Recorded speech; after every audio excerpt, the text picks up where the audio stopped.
En 2006, donc enfin 2009 exactement, donc on a fait une réforme extrêmement importante puisque la surface de l'espace parc a été multipliée par 6, que nous avons créé des nouveaux cœurs de parc. On a été le seul parc national à le faire, donc pour les îles Pigeons, Kawan, la Tête à l'Anglais, créé à partir de territoires qui n'avaient pas de statut de protection.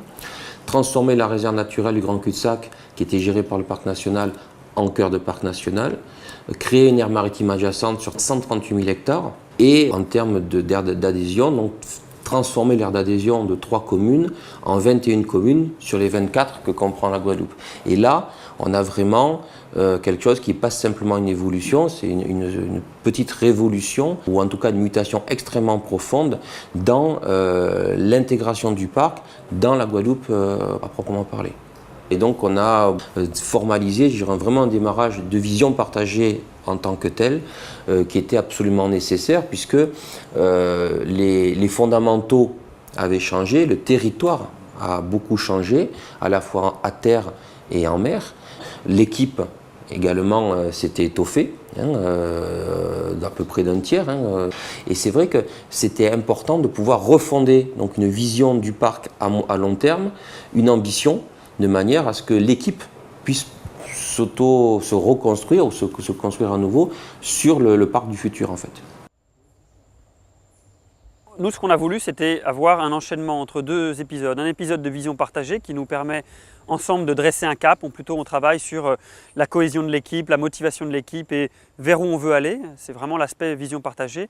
Mais notre idée, c'était vraiment d'enchaîner directement derrière sur une démarche de conduite du changement et de réorganisation des équipes. On était jusqu'à présent organisé de manière un peu classique, comme tous les parcs nationaux, avec un siège, des services thématiques et puis des secteurs opérationnels, c'est-à-dire des équipes de terrain qui travaillent sur le terrain, composées en majorité d'agents du corps de l'environnement, un peu le schéma classique des parcs nationaux.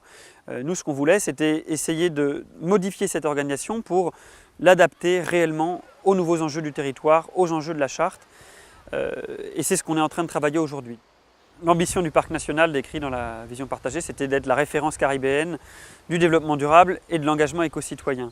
C'est une ambition très forte à l'échelle de la Caraïbe, mais on a pensé que c'était important d'avoir comme ça une vision ou une ambition qui nous amène loin, même si on sait qu'aujourd'hui c'est difficile à atteindre, on a encore beaucoup de travail, mais l'idée c'était vraiment d'être ambitieux. C'est une forme de démocratie sociale, et que la démocratie ce n'est pas uniquement une expression politique, mais une vraie démocratie sociale autour d'un projet d'établissement qui doit être porté par tout un chacun, à la fois par les administratifs, les agents qui vivent au quotidien, mais aussi par les administrateurs, parce qu'on ne doit pas avoir de dichotomie, de dissociation entre les administrateurs et les administratifs, parce que c'est un projet commun qui est celui de la charte du parc national. Je crois qu'il y a un côté humain qu'il faut reconnaître dans la vision partagée qui rapproche les individus sur un projet commun, sur des objectifs à définir. Et la force de la vision partagée, tout au moins au niveau du parc national de la Guadeloupe, c'est qu'elle ne favorise pas la pensée unique. Alors globalement, je pense qu'on peut dire que la démarche a été adoptée par l'ensemble du personnel. Il y avait un vrai besoin de la part du personnel de ressouder les équipes. Ce qu'il faut bien comprendre, c'est qu'on avait, dans le cadre de la réforme, on avait recruté des nouvelles compétences, on avait des nouveaux agents au sein du parc qui venaient d'horizons différents, avec des compétences différentes, de milieux différents. Et un des objectifs de la vision partagée, c'était de recréer de la cohésion, de recréer du lien. Donc avec tous ces groupes de travail, notamment pour permettre aux gens de mieux se connaître, ça paraît peu, mais c'était très important la démarche en elle-même, ça a été totalement adopté. Les gens sont vraiment rentrés dans la démarche.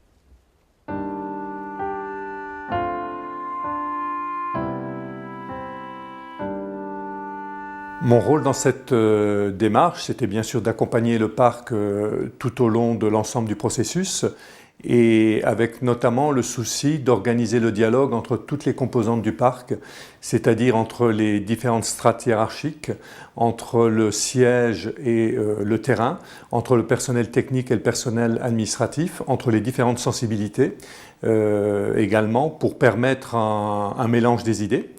Mon rôle aussi, c'était de permettre une libération de la créativité pour être capable d'envisager le parc différemment, pour être capable de ne pas répéter les schémas anciens. Et mon troisième rôle, eh bien, c'était d'essayer de parvenir à déstabiliser les certitudes pour faire en sorte que l'on soit capable d'envisager le futur du parc sur d'autres bases, être capable de définir un nouveau cadre stratégique pour les années à venir sur la base de précisément la créativité des agents du parc.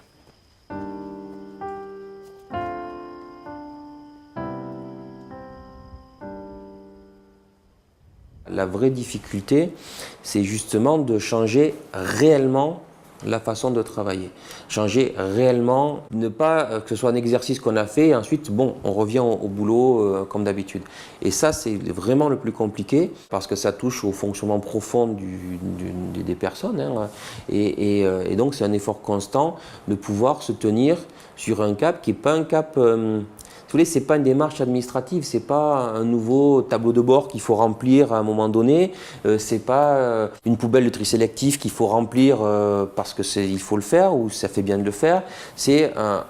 Pour que ça marche, il faut que chacun, au niveau du parc national, mais à tous les agents concernés, modifie réellement, pas forcément beaucoup, mais modifie réellement certaines façons de travailler, d'être ou de type de relation.